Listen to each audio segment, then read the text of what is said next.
What is going on, everybody? It's Brian from Brian Loves Bonsai, and I am back with another video for you today.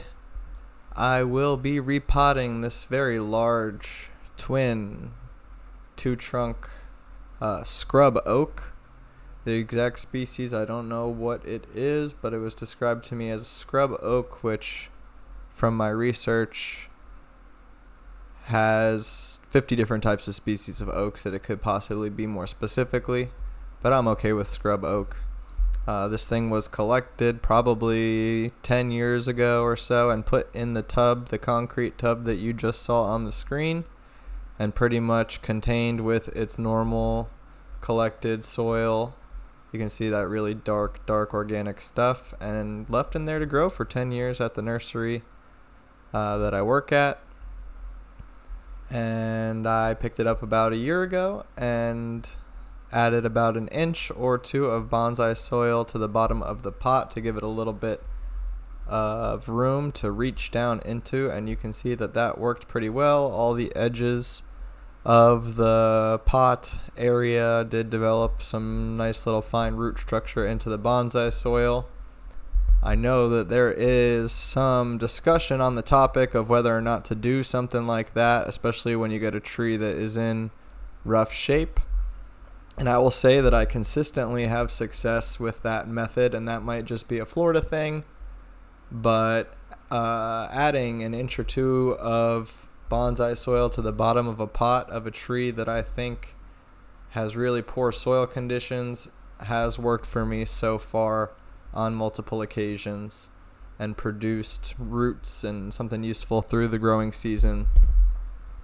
Even though the drainage for the organic soil is obviously a lot different than for the bonsai soil, the organic soil staying pretty wet, I find that over the course of a long time that organic soil does tend to get compacted and stay dry anyway, so they kind of end up balancing each other out at the end of the day. So my process for this tree, for this repotting, was very kind of exploratory and just seeing what we got going on inside of this composition.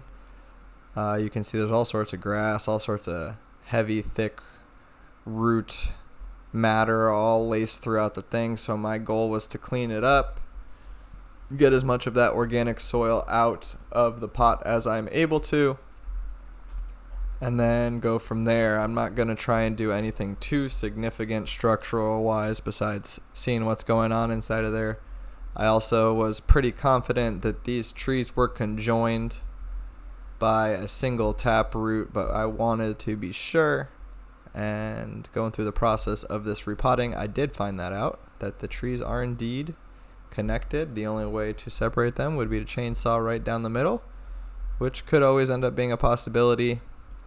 But going forward, I do intend to kind of keep this as a twin composition, keep the trees together, give me something unique, a little bit different than you see on any given day.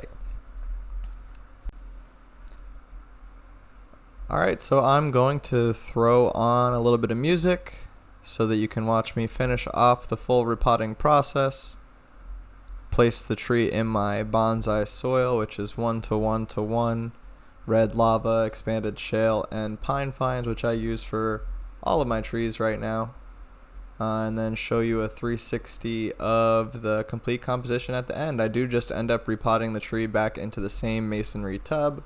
I do not have a mammoth pot for this thing as of yet, but I knew that it wasn't a big issue anyway, as I do have a lot of growing to do with this tree. I did have a lot of soil and other material that I pulled out of the composition, so kind of just letting the thing recover, gain good health. Next repot will be a lot more serious in terms of developing the root structure for the pot that it will end up in. So thank you for watching the video. I hope you have a wonderful rest of your day, and I hope you like what you see. Leave a comment below if you like the composition, or just let me know what you think. Thanks for watching. Brian Loves Bonsai.